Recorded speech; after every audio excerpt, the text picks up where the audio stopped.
ನಮಸ್ತೆ ಸ್ನೇಹಿತರೆ, ಇವತ್ತು ನಾವು ಪ್ರಥಮ BA ಇತಿಹಾಸ ಪರೀಕ್ಷೆಯ ಅಂತಿಮ ತಯಾರಿಯನ್ನು ಮಾಡಿಕೊಳ್ಳುವ.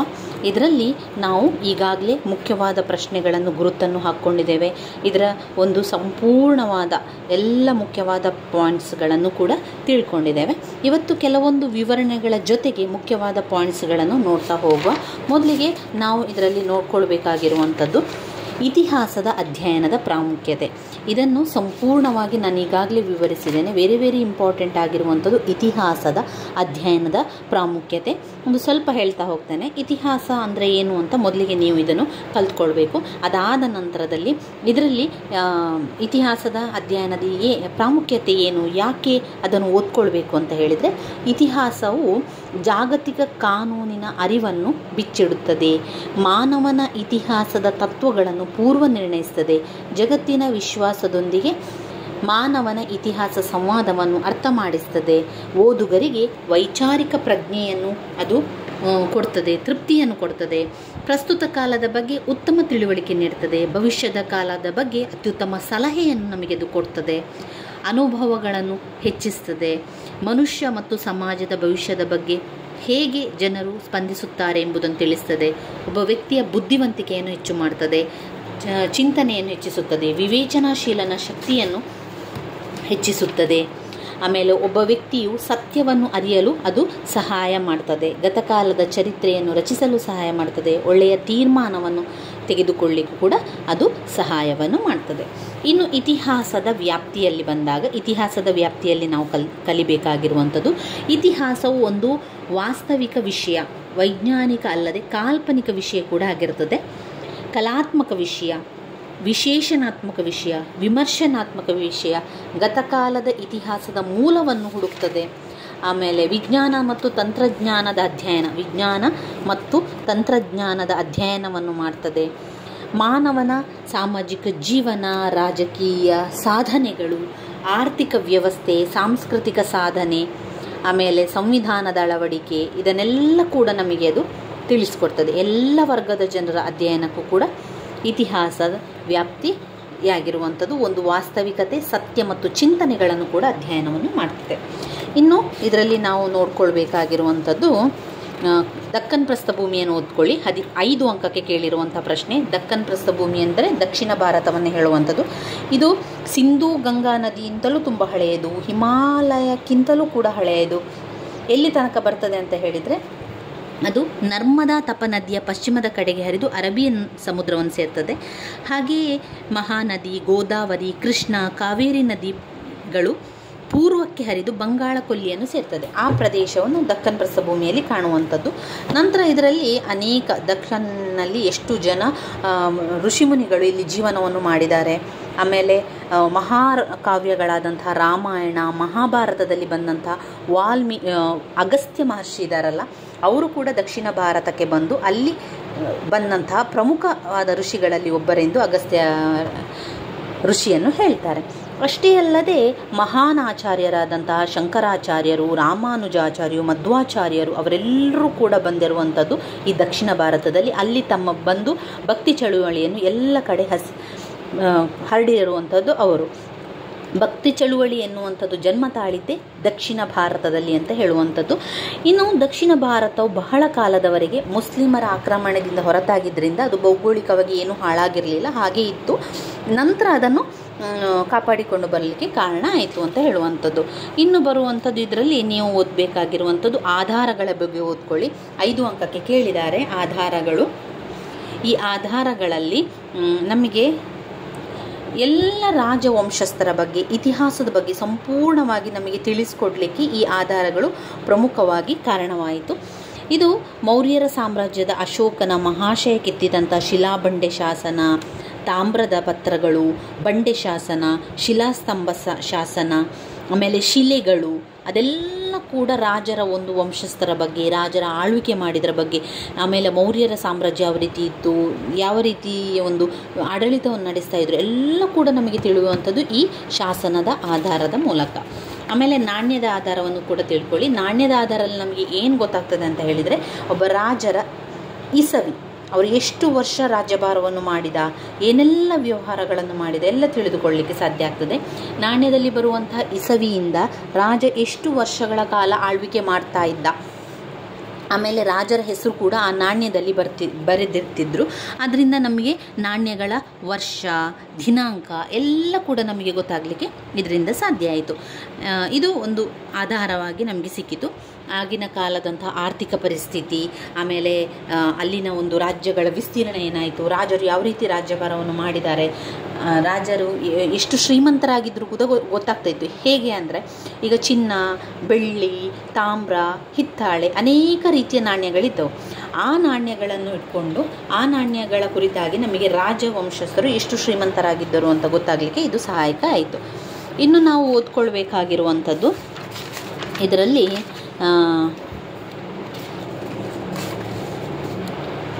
ಕಾಲವಿಂಗಡಣೆಯಲ್ಲಿ ಹಳೆ ಶಿಲಾಯುಗ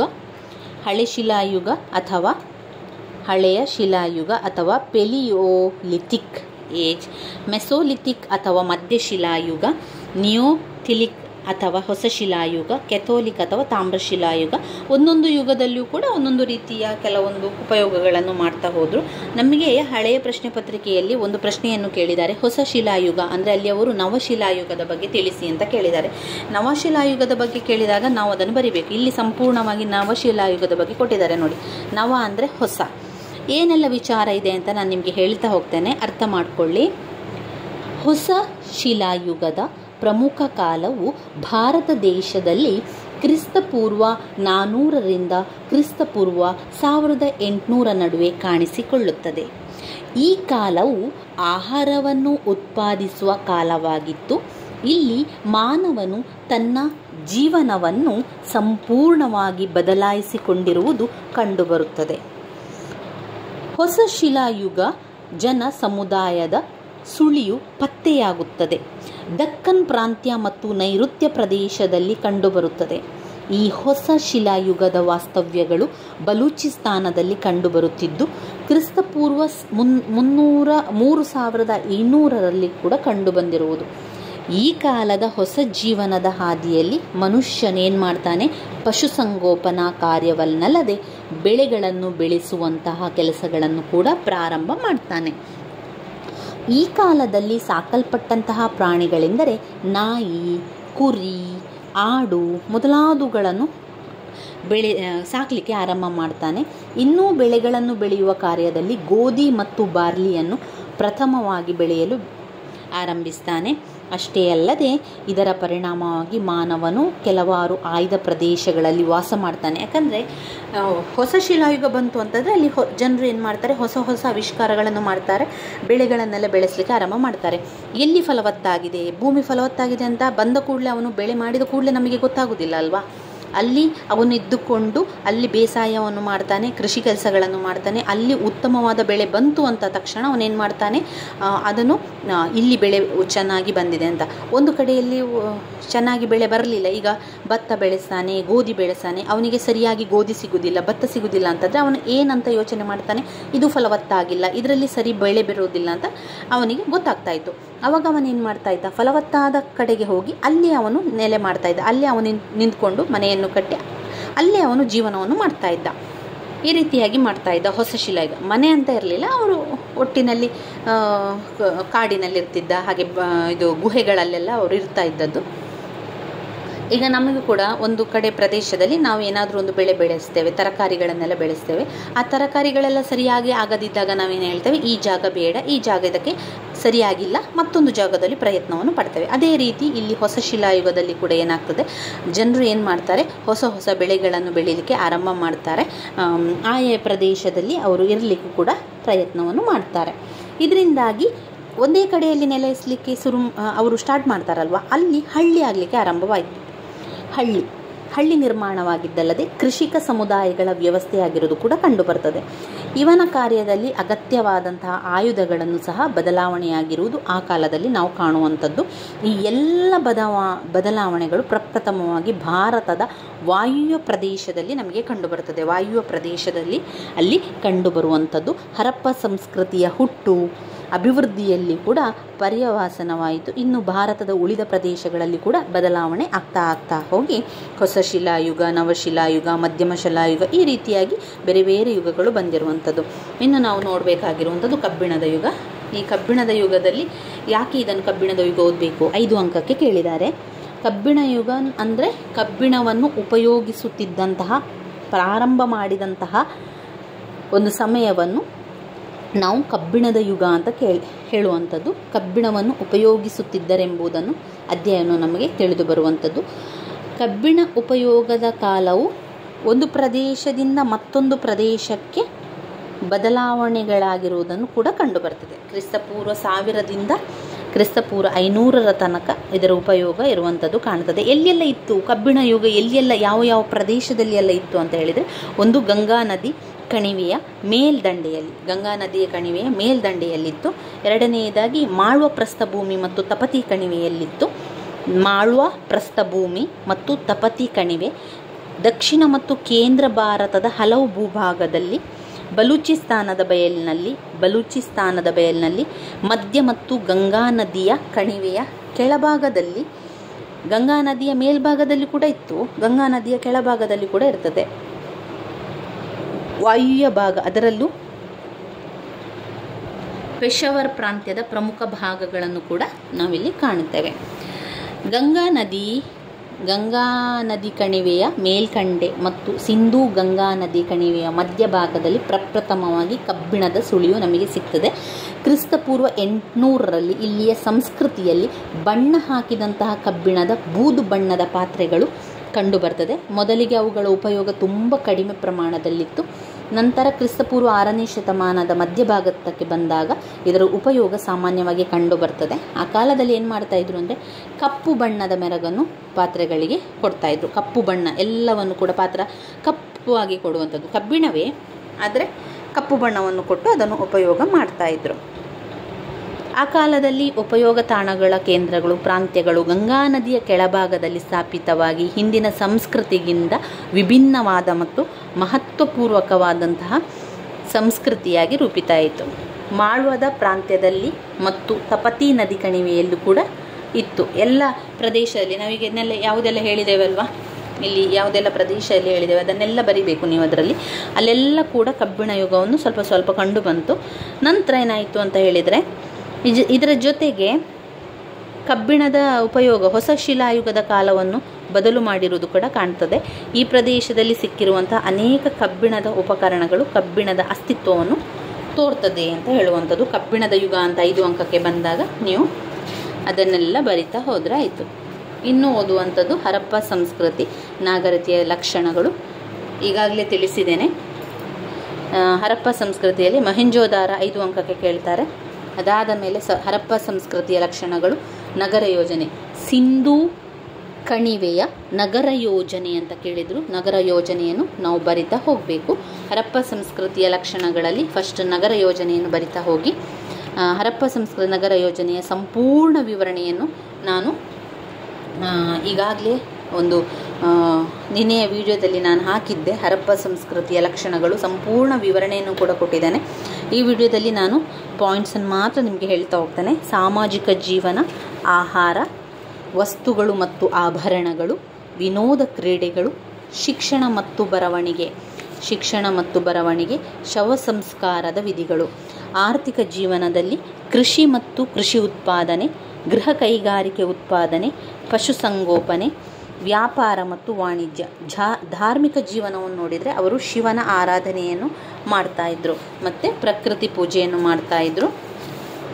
ಹಾಗೆ ಧಾರ್ಮಿಕ ವಿಧಿವಿಧಾನಗಳು ನೋಡಿದರೆ ಅವರು ಶವ ಸಂಸ್ಕಾರವನ್ನು ಕೆಲವೊಮ್ಮೆ ಉಳ್ತಾಯಿದ್ರು, ಇದು ಮಾಡ್ತಾಯಿದ್ರು, ನದಿಗೆ ಎಸೆತಾಯಿದ್ರು. ದುಷ್ಟಶಕ್ತಿಗಳ ತಪ್ಪು ಮಾಡಿದವರು ದುಷ್ಟಶಕ್ತಿಗಳಾಗಿ ಹುಟ್ಟುತ್ತಾರೆ ಅಂತ ನಂಬಿಕೆ ಇತ್ತು ಅವರಿಗೆ. ಆತ್ಮ ಪುನರಾವರ್ತನೆ ಆಗ್ತದೆ ಅಂತ ಕೂಡ ಅವರು ನಂಬಿದ್ರು. ಇನ್ನು ವೈದಿಕ ಸಾಹಿತ್ಯದಲ್ಲಿ ಕೇಳಿರುವಂತಹ ಮುಖ್ಯವಾದ ಪ್ರಶ್ನೆ ಅಂತ ಹೇಳಿದರೆ, ವೈದಿಕ ಸಾಹಿತ್ಯದಲ್ಲಿ ಋಗ್ವೇದವನ್ನು 5 ಅಂಕಕ್ಕೆ ಕೇಳಿದ್ದಾರೆ.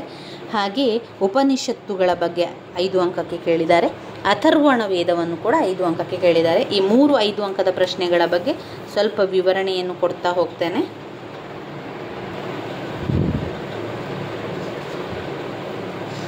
ಮೊದಲು ಋಗ್ವೇದವನ್ನು ನೋಡುವ. ಋಗ್ವೇದದಲ್ಲಿ ವೇದಗಳಲ್ಲಿ ಋಗ್ವೇದವೇ ಪ್ರಾಚೀನವಾದದ್ದು. ಇದು ಆರ್ಯರ ಆಗಮನದಿಂದ ಭಾರತದಲ್ಲಿ ಅವರ ವಿಕಾಸದವರೆಗೂ ಕೂಡ ಋಗ್ವೇದ ಇತಿಹಾಸದ ಮೇಲೆ ಬೆಳಕನ್ನು ಚೆಲ್ತದೆ. ಋಗ್ವೇದವು ವೇದಗಳನ್ನು ಸ್ತುತಿಸುವಂತಹ ಶ್ಲೋಕಗಳನ್ನು ಹೊಂದಿದ್ದು, ದೇವತೆಗಳ ಆರಾಧನೆಯ ಸಮಯದಲ್ಲಿ ಯಜ್ಞ ಯಾಗಾದಿಗಳನ್ನು ಅರ್ಪಿಸುವಾಗ ಅವುಗಳನ್ನು ಸರಾಗವಾಗಿ ಹಾಡಲಾಗ್ತಾ ಇತ್ತು. ಇವೆಲ್ಲ ಕೂಡ ಉತ್ತಮ ಮಟ್ಟದ ಆಧ್ಯಾತ್ಮಿಕ ಸಾಧನೆಗೆ ಮನುಷ್ಯನನ್ನು ಕೊಂಡೊಯ್ಯಬಲ್ಲ ಎಂಬ ನಂಬಿಕೆ ಪ್ರಾಚೀನ ಕಾಲದ್ದಾಗಿತ್ತು. ಋಗ್ವೇದದ ಶ್ಲೋಕಗಳು ಹಲವು ಋಷಿಗಳ ರಚನೆಯಾಗಿದ್ದು ಒಂದೇ ಪುಸ್ತಕದಲ್ಲಿ ಅದು ಇತ್ತು. ಇದರಲ್ಲಿ 1028 ಸೂಕ್ತ ಹಾಗೂ ಶ್ಲೋಕಗಳಿದ್ದವು. ಅವುಗಳನ್ನು 10 ಮಂಡಲಗಳಾಗಿ ವಿಭಾಗಿಸಲಾಗಿ ಮೊದಲನೆಯ ಮತ್ತು 10ನೆಯ ಮಂಡಲಗಳಲ್ಲಿ ಅನೇಕ ಕುಟುಂಬಗಳಿಗೆ ಸೇರಿದ ಋಷಿಗಳ ರಚನೆಗಳು. ಋಗ್ವೇದವು ಆರ್ಯರ ಕಾಲದ ರಾಜಕೀಯ, ಸಾಮಾಜಿಕ, ಧಾರ್ಮಿಕ ಜೀವನವನ್ನು ತಿಳಿದುಕೊಳ್ಳಲಿಕ್ಕೆ ಋಗ್ವೇದ ತುಂಬನೇ ಸಹಕಾರಿಯಾಗಿದೆ. ಋಗ್ವೇದದ ಬಗ್ಗೆ ಓದ್ಕೊಳ್ಳಿ, 5 ಅಂಕಕ್ಕೆ ಬರುವಂತಹ ಪ್ರಶ್ನೆಯಾಗಿದೆ. ಇನ್ನು ಇದರಲ್ಲಿ ನಾವು ನೋಡಬೇಕಾಗಿರುವಂಥದ್ದು ಅಥರ್ವಣ ವೇದ ಅಂದರೆ ಏನು ಅಂತ ನಿಮಗೆ ಗೊತ್ತಿರಲಿ. ಅಥರ್ವಣ ವೇದ ಅಂದರೆ 711 ಶ್ಲೋಕ, 711 ಶ್ಲೋಕ ಇದೆ. ಇಲ್ಲಿ ಅಥರ್ವಣ ವೇದದಲ್ಲಿ 711 ಶ್ಲೋಕ ಇದೆ. ಈ ವೇದವು ಹಲವಾರು ರೀತಿಯ ಮಾಟ ಮಂತ್ರಗಳ ವಿವರಗಳನ್ನು ಒಳಗೊಂಡಿದೆ. ಯಜ್ಞ ಯಾಗಾದಿಗಳಲ್ಲದೆ ಮಾಟ ಮಂತ್ರಗಳಿಂದಲೂ ಕೂಡ ದೇವತಾ ಆರಾಧನೆ ಮಾಡುವ ಹಲವು ವಿಧಿಗಳನ್ನು ಅದು ಚರ್ಚಿಸುತ್ತದೆ. ಶುದ್ಧ ಆಧ್ಯಾತ್ಮಿಕವಾಗಿರುವಂತಹ ಉಳಿದ ವೇದಗಳಿಗಿಂತಲೂ ಭಿನ್ನವಾಗಿರುವಂತಹ ಈ ವೇದವು ಆರ್ಯರು ಮಾಟ ಮಂತ್ರಗಳಲ್ಲೂ ನಂಬಿಕೆಯನ್ನು ಹೊಂದಿದ್ದರೆಂದು ಸ್ಪಷ್ಟಪಡಿಸುತ್ತದೆ. ಈ 4 ಮುಖ್ಯ ವೇದಗಳಲ್ಲದೆ ಬ್ರಾಹ್ಮಣಕ, ಅರಣ್ಯಕ, ಉಪನಿಷತ್ತುಗಳು ಕೂಡ ಅಂತಿಮ ವೇದಗಳ ಕಾಲದಲ್ಲಿ ರಚನೆಗೊಂಡಂತಹ ವೈದಿಕ ಕೃತಿಗಳಾಗಿವೆ. ಅಥರ್ವಣ ವೇದ ಆದ ನಂತರ ಉಪನಿಷತ್ತುಗಳ ಬಗ್ಗೆ ನೋಡುವುದಾದರೆ, ಉಪನಿಷತ್ತುಗಳನ್ನು 5 ಅಂಕಕ್ಕೆ ಕೇಳಿದ್ದಾರೆ. ಏನು ಉಪನಿಷತ್ತು ಅಂದರೆ, ಉಪನಿಷತ್ತು ಎನ್ನುವಂಥ ಅರ್ಥ ಸಮೀಪದಲ್ಲಿ ಎಂದರ್ಥವನ್ನು ನೀಡ್ತದೆ. ಸಮೀಪದಲ್ಲಿ ಎನ್ನುವಂಥ ಅರ್ಥವನ್ನು ಕೊಡುವಂಥದ್ದು ಅಂದರೆ ಗುರುವಿನ ಸಮೀಪದಲ್ಲಿ ಕುಳಿತು ತತ್ವಾರ್ಥವನ್ನು ಗ್ರಹಿಸುವುದು ಎಂದಾಗ್ತದೆ. ಆಧ್ಯಾತ್ಮ ಚಿಂತನೆ ಉಪನಿಷತ್ತುಗಳ ಉದ್ದೇಶ. ಕ್ರಿಸ್ತಪೂರ್ವ 800ರಿಂದ ಕ್ರಿಸ್ತಪೂರ್ವ 600ರವರೆಗೆ ರಚನೆಯಾಗಿದೆ. ಒಟ್ಟು 108 ಉಪನಿಷತ್ತುಗಳನ್ನು ಹೊಂದಿದೆ. ಉಪವೇದಗಳೆಂದರೆ ಶಿಕ್ಷಾ, ಜ್ಯೋತಿಷ್ಯ, ಕಲ್ಪ, ವ್ಯಾಕರಣ, ನಿರುಕ್ಕಾಯ, ಛಂದಸ್ಸು ಈ ಸಮಯದಲ್ಲಿ ರಚನೆ ಆಗಿರುವಂಥದ್ದು. ಇನ್ನು ಬರುವಂತಹ ಮುಖ್ಯವಾದಂತಹ ಪ್ರಶ್ನೆ, ಋಗ್ವೇದದ ಕಾಲದ ರಾಜಕೀಯ, ಋಗ್ವೇದದ ಕಾಲದ ರಾಜಕೀಯ, ಸಾಮಾಜಿಕ ಮತ್ತು ಆರ್ಥಿಕವಾದಂತಹ ಕಾರಣಗಳು. ಋಗ್ವೇದದ ಕಾಲದ ರಾಜಕೀಯ, ಸಾಮಾಜಿಕ, ಆರ್ಥಿಕ ವಿಚಾರಗಳನ್ನು ತಿಳ್ಕೊಳ್ಳುವ. ಋಗ್ವೇದದ ಕಾಲದಲ್ಲಿ ರಾಜಕೀಯ ಬೆಳವಣಿಗೆ ಕುತೂಹಲಕಾರಿಯಾಗಿದೆ. ಮೊದಲು ಗುಂಪುಗಳಾಗಿ ಚಲಿಸುತ್ತಿದ್ದಂಥ ಆರ್ಯರು ತಮ್ಮನ್ನು ಗುಂಪು ಅಥವಾ ಪಂಗಡಗಳಾಗಿ ಗುರುತಿಸುತ್ತಾರೆ. ಅವರ ಚಟುವಟಿಕೆಗಳೆಲ್ಲ ತಮ್ಮ ಗುಂಪಿನ ಪಶುಗಳ, ಜನರ ಸಂರಕ್ಷಣೆಯ ಮೇಲೆ ಕೇಂದ್ರಿತಗೊಂಡಿತ್ತು.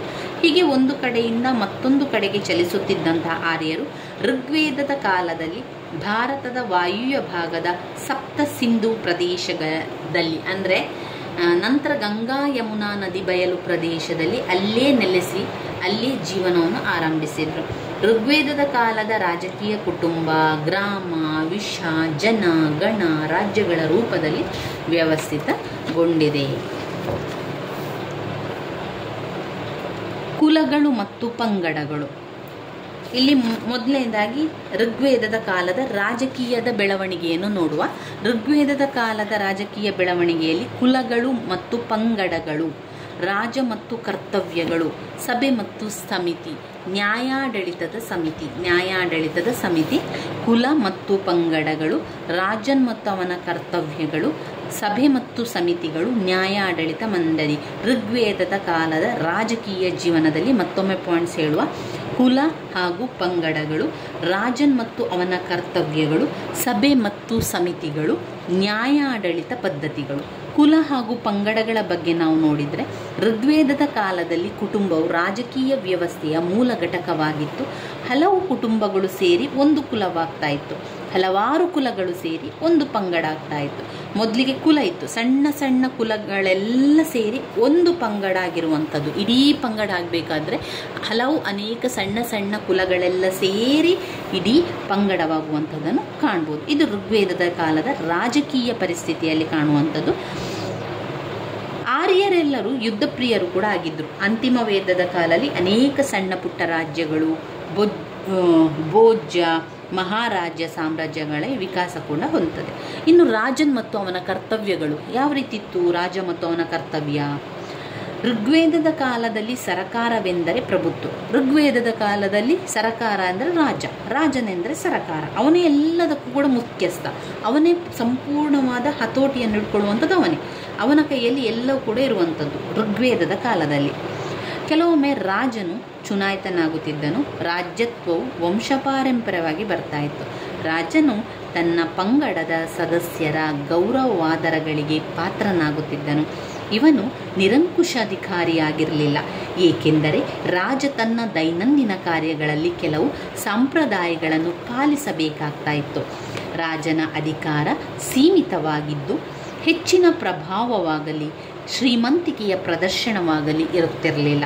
ರಾಜನು ತನ್ನ ಜವಾಬ್ದಾರಿಗಳನ್ನು ಸರಿಯಾಗಿ ಪೂರೈಸಿದಾಗಲೇ ಅವನಿಗೆ ಪ್ರಜೆಗಳು ತಮ್ಮ ವರಮಾನದ ಒಂದು ಭಾಗವನ್ನು ತೆರಿಗೆಯಾಗಿ ನೀಡುತ್ತಿದ್ದರು. ಅದನ್ನು ಋಗ್ವೇದದಲ್ಲಿ ಬಲಿ ಎಂದು ಕರೆಯಲಾಗುತ್ತಿತ್ತು. ಅಂತಿಮ ವೇದದ ಕಾಲದಲ್ಲಿ ರಾಜನ ಅಧಿಕಾರ ವ್ಯಾಪ್ತಿಗಳು ಹೆಚ್ಚಿದವು. ರಾಜ್ಯದ ವಿಸ್ತಾರಕ್ಕನುಗುಣವಾಗಿ ರಾಜನನ್ನು ರಾಜಾಧಿರಾಜ, ರಾಜ ಮಹಾರಾಜ, ಚಕ್ರವರ್ತಿ, ಸಾಮ್ರಾಟ ಅನೇಕ ಹೆಸರುಗಳಿಂದ ಕರೀತಾ ಇದ್ರು. ಇವನು ತನ್ನ ಕುಲದ ಜನರ ಅಥವಾ ರಾಜ್ಯದ ಯೋಗಕ್ಷೇಮಕ್ಕಾಗಿ ಶ್ರಮಿಸಬೇಕಾಗಿತ್ತು. ಆಸ್ತಿ ರಕ್ಷಣೆ ಮಾಡುವಂಥದ್ದು, ಗುರು ಹಿರಿಯರಿಗೆ ಗೌರವ ಸಲ್ಲಿಸುವಂಥದ್ದು, ಪಂಗಡದ ಯಶಸ್ವಿಗಾಗಿ ಯಜ್ಞ ಯಾಗಾದಿಗಳನ್ನು ನಡೆಸುವುದು, ದೇವತಾ ಕಾರ್ಯಗಳನ್ನು ಕ್ರಮ ತಪ್ಪದಂತೆ ನಡೆಸುವುದು, ಅಶ್ವಮೇಧ ಯಾಗ ಮಾಡುವುದು ಪ್ರಮುಖ ಕರ್ತವ್ಯ ಆಗಿತ್ತು. ಇದಲ್ಲದೆ ತನ್ನ ಕುಲದ ಅಥವಾ ಸಾಮ್ರಾಜ್ಯದ ಸರಹದ್ದನ್ನು ರಕ್ಷಿಸಿಕೊಳ್ಳಲು ಸೈನ್ಯವನ್ನು ಹೊಂದಿರಬೇಕಿತ್ತು. ಯುದ್ಧದ ಸಮಯದಲ್ಲಿ ಸೈನ್ಯರ ಮುಂಚೂಣಿಯಲ್ಲಿದ್ದು ನಾಯಕತ್ವದ ಶೌರ್ಯವನ್ನು ಮೆರೆಯುವುದು ಆ ಕಾಲದ ವಿಶೇಷ ಗುಣ ಆಗಿತ್ತು. ರಾಜನ್ ಮತ್ತು ಅವನ ಕರ್ತವ್ಯಗಳಲ್ಲಿ ನಾವು ಈ ರೀತಿಯ ವಿಚಾರಗಳನ್ನು ನೋಡಬಹುದಾಗಿದೆ. ಇನ್ನು ಋಗ್ವೇದದ ಕಾಲದಲ್ಲಿ ದೈನಂದಿನ ಆಡಳಿತ ನಿರ್ವಹಣೆಯಲ್ಲಿ ರಾಜನಿಗೆ ನೆರವಾಗಲಿಕ್ಕೆ ಪುರೋಹಿತರು, ಸೇನಾನಿ, ಆಮೇಲೆ ಗ್ರಾಮಣಿ ಮುಂತಾದ ಅಧಿಕಾರಿಗಳು ಕೂಡ ಇದ್ದರು. ಅಂತಿಮ ಅಥವಾ ಉತ್ತರ ವೇದದ ಕಾಲದಲ್ಲಿ ಆರ್ಯರು ಯುದ್ಧ ಪ್ರಿಯರಾಗಿದ್ದುದರಿಂದ ಸೈನ್ಯವು ಆಡಳಿತದ ಒಂದು ಪ್ರಮುಖ ಭಾಗವಾಗಿತ್ತು. ಸೇನಾನಿ ಪ್ರಧಾನ ದಂಡನಾಯಕನಾಗಿದ್ದು ಸಣ್ಣ ಪುಟ್ಟ ದಂಡಯಾತ್ರೆಗಳನ್ನು ಅವನೇ ಕೈಗೊಳ್ಳುತ್ತಿದ್ದ. ಯುದ್ಧದ ಕಾಲದಲ್ಲಿ ರಾಜನಿಗೆ ಸಲಹೆ ನೀಡುತ್ತಿದ್ದುದಲ್ಲದೆ ಸೈನ್ಯದ ಜಮಾವಣೆ, ತರಬೇತಿ, ಶಸ್ತ್ರಾಸ್ತ್ರ ಸಂಗ್ರಹಣೆ, ಯುದ್ಧ ತಂತ್ರಗಳ ನಿರೂಪಣೆ ಅವನ ಜವಾಬ್ದಾರಿಯಾಗಿತ್ತು. ವಿಸ್ತಾರವಾದ ರಾಜ್ಯವನ್ನು ಸ್ಥಾಪಿಸಿ ಅದನ್ನು ಪ್ರಾಂತ್ಯ ಜಿಲ್ಲೆಗಳಾಗಿ ವಿಂಗಡಿಸಿ ಆಡಳಿತವನ್ನು ವಿಕೇಂದ್ರೀಕರಣಗೊಳಿಸಲಾಗಿತ್ತು. ಋಗ್ವೇದ ಮತ್ತು ಅಂತಿಮ ವೇದ ಎರಡೂ ಕಾಲದಲ್ಲೂ ರಾಜ್ಯವು ಗ್ರಾಮಗಳನ್ನಾಧರಿಸಿ ಗ್ರಾಮಣಿ ಗ್ರಾಮದ ಮುಖ್ಯಸ್ಥನಾಗಿದ್ದ. ಅವನು ಗ್ರಾಮದ ಜನರ ಯೋಗಕ್ಷೇಮವನ್ನು ನೋಡಿಕೊಳ್ಳುತ್ತಿದ್ದ. ಇನ್ನು ಸಭೆ ಮತ್ತು ಸಮಿತಿಗಳು. ಸಭೆ ಮತ್ತು ಸಮಿತಿ ಇವು ಮೊದಲಾದ ಸಭೆಗಳು ಋಗ್ವೇದದಲ್ಲಿ ನಾವು ಕಾಣಬಹುದು. ಅವುಗಳಲ್ಲಿ ಮುಖ್ಯವಾಗಿ ಸಭಾ ಮತ್ತು ಸಭಾ ಸಮಿತಿಗಳು. ರಾಜನ ಆಡಳಿತದಲ್ಲಿ ಹೆಚ್ಚಿನ ಅಧಿಕಾರ ಈ ಸಭೆಗಳಿತ್ತು. ರಾಜನು ಇವುಗಳ ನಿರ್ಣಯಕ್ಕೆ ಬದ್ಧನಾಗಿರಬೇಕಿತ್ತು. ಜನಸಾಮಾನ್ಯರು ಈ ಸಭೆಗಳ ಸದಸ್ಯರಾಗಿದ್ದರು. ಸ್ತ್ರೀಯರು ಸಹ ಇವುಗಳ ಸದಸ್ಯರಾಗಿದ್ದುಂಟು. ಅರಸ ಇವುಗಳ ಬೆಂಬಲವನ್ನು ಪಡೆಯಲು ತವಕಿಸುತ್ತಿದ್ದ. ನಂತರ ನ್ಯಾಯಾಡಳಿತ ಪದ್ಧತಿ ಯಾವ ರೀತಿ ಇತ್ತು? ಋಗ್ವೇದ ಮತ್ತು ಉತ್ತರ ವೇದದ ಕಾಲದಲ್ಲಿ ನ್ಯಾಯಾಂಗದ ಉನ್ನತ ಅಧಿಕಾರಿ ಎಂದರೆ ರಾಜನ್ ಆಗಿರುತ್ತಿದ್ದ. ರಾಜನಿಗೆ ನ್ಯಾಯ ವಿತರಣೆಯನ್ನು ಪುರೋಹಿತರು ನೆರವು ಮತ್ತು ಸಲಹೆಗಳನ್ನು ಕೊಡ್ತಾ ಇದ್ರು. ಗ್ರಾಮಗಳಲ್ಲಿ ಗ್ರಾಮಣಿ ಎಂಬುದರ ನ್ಯಾಯ ತೀರ್ಮಾನ ಮಾಡ್ತಾಯಿದ್ರು. ಕಳ್ಳತನ, ಮೋಸ, ದರೋಡೆ, ಡಕಾಯಿತಿ ಮುಂತಾದ ಅಪರಾಧಗಳಿಗೆ ಶಿಕ್ಷೆಯನ್ನು ಕೂಡ ನೀಡ್ತಾ ಇದ್ರು. ಈ ರೀತಿಯಾಗಿ ನಾವು ಋಗ್ವೇದದ ಕಾಲದ ರಾಜಕೀಯ ಪರಿಸ್ಥಿತಿಗಳನ್ನು ಕಾಣ್ಬೋದು. ಋಗ್ವೇದದ ಕಾಲದ ರಾಜಕೀಯ ಪರಿಸ್ಥಿತಿಗಳಲ್ಲಿ ಬರುವಂಥ ಪಾಯಿಂಟ್ಸ್ಗಳನ್ನು ಮತ್ತೊಮ್ಮೆ ಹೇಳ್ತಾ ಹೋಗ್ತಾನೆ. ಕುಲ ಮತ್ತು ಪಂಗಡಗಳು, ರಾಜ ಮತ್ತು ಅವನ ಕರ್ತವ್ಯಗಳು, ಸಭೆ ಮತ್ತು ಸಮಿತಿಗಳು, ನ್ಯಾಯಾಡಳಿತ ಪದ್ಧತಿಗಳು. ಇನ್ನು ಋಗ್ವೇದದ ಕಾಲದ ಸಾಮಾಜಿಕ ಜೀವನವನ್ನು ನೋಡುವ. ಋಗ್ವೇದದ ಕಾಲ ಸಾಮಾಜಿಕ ಜೀವನವನ್ನು ಪ್ರತ್ಯೇಕವಾಗಿ 10 ಅಂಕಕ್ಕೂ ಕೂಡ ಕೇಳ್ತಾರೆ. ಇಲ್ಲದಿದ್ದರೆ ಋಗ್ವೇದದ ಕಾಲದ ರಾಜಕೀಯ, ಸಾಮಾಜಿಕ, ಆರ್ಥಿಕ ಪರಿಸ್ಥಿತಿಯನ್ನು ತಿಳಿಸಿ ಒಟ್ಟಾಗಿ 15 ಅಂಕಕ್ಕೆ ಕೇಳುವಂಥದ್ದು. ಅಥವಾ ಪ್ರತ್ಯೇಕವಾಗಿ ಕೇಳುವುದಾದರೆ ಅವರು ಋಗ್ವೇದದ ಕಾಲದ ಸಾಮಾಜಿಕ ಜೀವನವನ್ನು ತಿಳಿಸಿ ಅಂತ ಕೇಳ್ತಾರೆ. ಸಾಮಾಜಿಕ ಜೀವನ ಹೇಗಿತ್ತು? ಪಿತೃಪ್ರಧಾನ ಕುಟುಂಬ ಇತ್ತು. ಪಿತೃಪ್ರಧಾನವಾದ ಸಾಮಾಜಿಕ ವ್ಯವಸ್ಥೆ ಋಗ್ವೇದದ ಕಾಲದಲ್ಲಿತ್ತು. ತಂದೆ ಅಥವಾ ಕುಟುಂಬದ ಹಿರಿಯ ಪುರುಷ ಕುಟುಂಬದ ಮುಖ್ಯಸ್ಥನಾಗಿದ್ದ. ಕುಟುಂಬದ ಇತರ ಸದಸ್ಯರ ಮೇಲೆ ಅವನ ನಿಯಂತ್ರಣವಿತ್ತು. ಕುಟುಂಬದ ಎಲ್ಲ ವ್ಯವಹಾರದ ಮೇಲೆ ಅವನಿಗೆ ಅಧಿಕಾರ ಕೂಡ ಇತ್ತು. ಗುರು ಹಿರಿಯರನ್ನು ಗೌರವಿಸುವುದು, ಅಶಕ್ತರನ್ನು ನೋಡಿಕೊಳ್ಳುವುದು, ಎಲ್ಲ ಕುಟುಂಬದ ಆಸ್ತಿಯನ್ನು ಹೆಚ್ಚಿಸುವುದು ಅವನ ಕರ್ತವ್ಯವಾಗಿತ್ತು. ಪೂರ್ವಿಕರಿಗೆ ಮತ್ತು ದೇವತೆಗಳಿಗೆ ಹವಿಸ್ಸನ್ನು ಅರ್ಪಿಸುವುದು ಅವನ ಜವಾಬ್ದಾರಿ ಕೂಡ ಆಗಿತ್ತು. ಇನ್ನು 2ನೇದು, ಸ್ತ್ರೀಯರಿಗೆ ಉತ್ತಮ ಸ್ಥಾನವನ್ನು ಕೊಡಲಾಗಿತ್ತು. ಈಕೆ ಗಂಡನೊಂದಿಗೆ ಸಹಕಾರ್ಯಕರ್ತೆಯಾಗಿ, ಸಂಗಾತಿಯಾಗಿ ಜೀವನವನ್ನು ನಡೆಸುತ್ತಿದ್ದಳು. ಮೇಲ್ವರ್ಗದ ಹೆಣ್ಣು ಮಕ್ಕಳಿಗೆ ಶಿಕ್ಷಣವನ್ನು ಕೊಡಿಸಲಾಗ್ತಾ ಇತ್ತು. ಬಹುಪತ್ನಿತ್ವ ಸಾಮಾನ್ಯವಾಗಿತ್ತು. ಅರಸರು 4 ಸ್ತ್ರೀಯರನ್ನು ಮದುವೆಯಾಗಬಹುದಿತ್ತು. ಸಮಾಜದಲ್ಲಿ ಪತಿ ಪತ್ನಿಯರು ಸಮಾಜದಲ್ಲಿ ಸ್ಥಾನವನ್ನು ಪಡೆಯುತ್ತಾ ಇದ್ರು. ಬಾಳ ಸಂಗಾತಿಯನ್ನು ಆಯ್ಕೆ ಮಾಡಿಕೊಳ್ಳಲು ಸ್ತ್ರೀ ಪುರುಷರಿಬ್ಬರಿಗೂ ಕೂಡ ಅವಕಾಶ ಇತ್ತು. ಪ್ರೇಮ ವಿವಾಹ ಕೂಡ ಆಚರಣೆಯಲ್ಲಿತ್ತು. ಸತಿ ಪದ್ಧತಿಯಾಗಲಿ ಅಥವಾ ಬಾಲ್ಯ ವಿವಾಹವಾಗಲಿ ಪ್ರಚಲಿತವಾಗಿರಲಿಲ್ಲ. ವಿಧವೆಯರ ಮರು ಮದುವೆಯಾಗಲು ಅವಕಾಶವಿತ್ತು. ಕೆಲವೊಮ್ಮೆ ವಧುದಕ್ಷಿಣೆ ಕೊಡುವುದು ಕೂಡ ಜಾರಿಯಲ್ಲಿತ್ತು. ಅಂಗವಿಕಲರಾದ ಹುಡುಗಿಯರಿಗೆ ವರದಕ್ಷಿಣೆ ಕೊಡಲಾಗುತ್ತಿತ್ತು. ಸತಿ ಪದ್ಧತಿ ಅನಂತರದ ವೇದದ ಕಾಲದಲ್ಲಿ ಜಾರಿಗೆ ಕೂಡ ಬಂದಿತ್ತು. ಋಗ್ವೇದದ ಕಾಲದಲ್ಲಿ ಪರಿಚಯವಿರಲಿಲ್ಲ. ಸ್ತ್ರೀಯರಿಗೆ ಸಮಾನ ಸ್ವಾತಂತ್ರ್ಯವಿದ್ದರೂ ಕಾನೂನಿನ ದೃಷ್ಟಿಯಲ್ಲಿ ಹಾಗಿರಲಿಲ್ಲ. ಅವರು ಮನೆಯಲ್ಲಿ ಗಂಡ ಮಕ್ಕಳ ಆಶ್ರಯದಲ್ಲಿರಬೇಕಿತ್ತು. ಋಗ್ವೇದದ ಕಾಲದಲ್ಲಿ ಸ್ತ್ರೀಯರ ನೈತಿಕತೆ ಉನ್ನತ ಮಟ್ಟದ್ದಾಗಿತ್ತು. 3ನೇದು, ವೇದದ ಕಾಲದಲ್ಲಿ ಸ್ತ್ರೀಯರ ವಿದ್ಯಾಭ್ಯಾಸಕ್ಕೆ ಬಹಳ ಮಹತ್ವವನ್ನು ನೀಡಲಾಗಿತ್ತು. ಆ ಕಾಲದಲ್ಲಿ ಉನ್ನತ ವಿದ್ಯಾಭ್ಯಾಸವನ್ನು ಪಡೆದಂತಹ ಅನೇಕ ಸ್ತ್ರೀಯರು ಕೂಡ ಇದ್ದರು. ವಿಶ್ವಾವರ, ಘೋಷ, ಲೋಪಾಮುದ್ರ, ಅಪಾಲ, ಇಂದ್ರಾಣಿ, ಈ ರೀತಿಯಾಗಿ ಅನೇಕ ಸ್ತ್ರೀಯರು ಋಗ್ವೇದದ ಸೂಕ್ತಗಳನ್ನು ರಚಿಸಿದರು. ಇಂತಹ ಸುಮಾರು 20 ಸ್ತ್ರೀಯರ ಹೆಸರುಗಳು ವೇದದಲ್ಲಿ ನಮಗೆ ಕಂಡುಬರ್ತದೆ. ಇನ್ನು ಬರುವಂಥದ್ದು ಋಗ್ವೇದದ ಕಾಲದ ಆರ್ಥಿಕ ಪರಿಸ್ಥಿತಿಗಳು. ಯಾವ ರೀತಿ ಅವರ ಆರ್ಥಿಕ ಪರಿಸ್ಥಿತಿ ಇತ್ತು? ಋಗ್ವೇದದ ಕಾಲದಲ್ಲಿ ಅವರು ಕೃಷಿಯನ್ನೇ ತಮ್ಮ ಜೀವನಕ್ಕೆ ಉಪಯೋಗಿಸ್ತಾ ಇದ್ರು. ಋಗ್ವೇದದ ಕಾಲದಲ್ಲಿ ಆರ್ಥಿಕ ಜೀವನ ಗ್ರಾಮೀಣ ಆಧಾರಿತವಾಗಿತ್ತು. ಮರ ಕೊಂಬೆಗಳಿಂದ ಮನೆಗಳನ್ನು ನಿರ್ಮಿಸುತ್ತಾ ಇದ್ರು. ಮನೆಗಳಲ್ಲಿ ಹಲವು ಕೊಠಡಿಗಳು ಕೂಡ ಇರ್ತಾ ಇತ್ತು. ಕೋಟೆಯಿಂದ ಸುತ್ತುವರಿದ ಊರುಗಳನ್ನು ಪುರಗಳೆಂದು ಕರೀತಾ ಇದ್ರು. ಶತ್ರುದಾಳಿಯ ಕಾಲದಲ್ಲಿ ಸುತ್ತಲಿನ ಹಳ್ಳಿಗಳ ಜನರು ಪುರಗಳಲ್ಲಿ ಆಶ್ರಯವನ್ನು ಪಡಿತಾ ಇದ್ರು. ಸಮಾಜದ ಆರ್ಥಿಕ ವ್ಯವಸ್ಥೆಯ ಜೀವಾಳ ಪಶುಸಂಗೋಪನೆಯನ್ನಾಧರಿಸಿದ ಆರ್ಯರು ಕ್ರಮೇಣವಾಗಿ ಒಂದು ಸ್ಥಳದಲ್ಲಿ ನೆಲೆ ಆರಂಭಿಸಿ ಕೃಷಿ ಅವರ ಮುಖ್ಯ ಅವಲಂಬನೆಯಾಯಿತು. ಕೃಷಿಯು ಋಗ್ವೇದದ ಜನತೆಯ ಪೂರ್ಣ ವೃತ್ತಿಯಾಯಿತು. ಪ್ರತಿಯೊಂದು ಕುಟುಂಬವು ತನ್ನದೇ ಆದ ಕೃಷಿ ಭೂಮಿಯನ್ನು ಹೊಂದಿದ್ದು ಪಶುಸಂಗೋಪನೆ ಮಾಡುವುದು ಜನರ ಮತ್ತೊಂದು ಪ್ರಮುಖ ವೃತ್ತಿಯಾಗಿತ್ತು. ಅವರ ಬದುಕಿಗೆ ಬೇಕಾದ ಪ್ರಾಣಿಗಳಲ್ಲಿ ಕುದುರೆ, ಕುರಿ, ಆಡು, ಕತ್ತೆ ಮುಂತಾದವರಿದ್ದರೂ ಹಸುವಿಗೆ ಹೆಚ್ಚಿನ ಪ್ರಾಮುಖ್ಯತೆ ಇತ್ತು ಋಗ್ವೇದದ ಕಾಲದ ಆರ್ಥಿಕ ಪರಿಸ್ಥಿತಿಯಲ್ಲಿ. ಅಂತಿಮ ವೇದದ ಕಾಲದ ಜನರು ಅವರ ಕಸುಬು ಕೂಡ ಕೃಷಿಯಾಗಿತ್ತು. ಇನ್ನು ಧಾರ್ಮಿಕ ಜೀವನ ಯಾವ ರೀತಿ ಇತ್ತು? ಋಗ್ವೇದದ ಕಾಲದ ಆರ್ಯರು ನಿಸರ್ಗ ದೇವತೆಗಳನ್ನು ಆರಾಧನೆ ಮಾಡ್ತಾ ಇದ್ರು. ನಿಸರ್ಗದ ಬಲಗಳು ಮಾನವನಲ್ಲಿ ಭಯವನ್ನು ಉಂಟು ಮಾಡಿದ್ದೇ ಅವುಗಳ ಆರಾಧನೆಗೆ ಕಾರಣವಾಯಿತು. ಬದುಕಿನ ಬಗ್ಗೆ ಅಪಾರ ಕಾಳಜಿಯನ್ನು ಹೊಂದಿದ್ದಂಥ ಆರ್ಯರು ಆತ್ಮ ಸಂತೋಷಕ್ಕೆ ಹೆಚ್ಚಿನ ಗಮನವನ್ನು ನೀಡಿದರು. ಶತ್ರುಗಳನ್ನು ಸೋಲಿಸಲು, ಸಂಪತ್ತು ಮತ್ತು ಸಂತಾನವನ್ನು ಪಡೆಯಲು ಯಜ್ಞಗಳನ್ನು ಕೂಡ ಮಾಡ್ತಾ ಇದ್ರು. ಋಗ್ವೇದದಲ್ಲಿ 33 ದೇವತೆಗಳಿದ್ದರೆ ಅವುಗಳಲ್ಲಿ 11 ಪ್ರಕೃತಿಗೆ ಸಂಬಂಧಿಸಿದವು. ಸ್ವರ್ಗದ ದೇವತೆಗಳಲ್ಲಿ ವರುಣ, ಉಷತ್, ಅಶ್ವಿನಿ ದೇವತೆಗಳು, ಸೂರ್ಯ, ಮಿತ್ರ, ಸಾವಿತ್ರಿ, ಈ ರೀತಿಯಾಗಿ ಅನೇಕ ದೇವತೆಗಳಲ್ಲಿ ಇಂದ್ರ, ರುದ್ರ, ವಾಯು ಎಲ್ಲ ಕೂಡ ಪ್ರಸಿದ್ಧರಾಗಿದ್ದರು. ಪ್ರಕೃತಿಗೆ ಸಂಬಂಧಿಸಿದಂತಹ ದೇವತೆಗಳಲ್ಲಿ ಪೃಥ್ವಿ, ಅಗ್ನಿ, ಬೃಹಸ್ಪತಿ ಮತ್ತು ಸೋಮರು ಹೆಸರಾಂತ ದೇವತೆ. ಅವರದೇ ಆದ ಶ್ಲೋಕಗಳಲ್ಲಿ ಪ್ರಾರ್ಥಿಸ್ತಾ ಇದ್ರು. ಇವಿಷ್ಟು ನಮಗೆ ಋಗ್ವೇದದ ಕಾಲದ ರಾಜಕೀಯ, ಸಾಮಾಜಿಕ, ಆರ್ಥಿಕ ಜೀವನದಲ್ಲಿ ಕಂಡುಬರುವಂಥ ವಿಚಾರಗಳು. ತುಂಬಾ ಮುಖ್ಯವಾಗಿರುವಂತಹ ಪ್ರಶ್ನೆ. 15 ಅಂಕಕ್ಕೆ ಕೇಳಿದ್ದಾರೆ ಅಥವಾ 10 ಅಂಕಕ್ಕೆ ಕೇಳುವಂತಹ ಮುಖ್ಯವಾದಂತಹ ಪ್ರಶ್ನೆಯಾಗಿದೆ ಸ್ನೇಹಿತರೆ. ಇನ್ನು ನಾವು ನೋಡಲಿಕ್ಕೆ ಹೋದರೆ ಇದರಲ್ಲಿ ಈಗ ಋಗ್ವೇದದ ಕಾಲವನ್ನು ನೋಡಿದೆವು. ಇನ್ನು ನಾವು ನೋಡಬೇಕಾಗಿರುವಂಥದ್ದು ವೇದೋತ್ತರದ ಕಾಲದ ಸಾಮಾಜಿಕ ಆರ್ಥಿಕ ಪರಿಸ್ಥಿತಿಗಳು.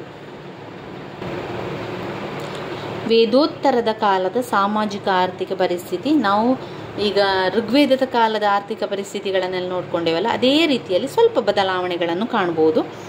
ವೇದೋತ್ತರದ ಕಾಲದಲ್ಲಿ ಏನಾಯಿತು, ವರ್ಣ ಅಥವಾ ಜಾತಿ ವ್ಯವಸ್ಥೆ ಜಾರಿಗೆ ಬಂತು. ವರ್ಣ ವ್ಯವಸ್ಥೆ ಅಂತ ಜಾರಿಗೆ ಬಂತು. ಬ್ರಾಹ್ಮಣರು, ಕ್ಷತ್ರಿಯರು, ವೈಶ್ಯರು, ಶೂದ್ರರು ಎನ್ನುವಂಥ 4 ವರ್ಣಗಳು ಅಲ್ಲಿ ಬಂತು. ಈ 4 ವರ್ಣಗಳಾಗಿ ವಿಭಜಿಸಲಾಯಿತು.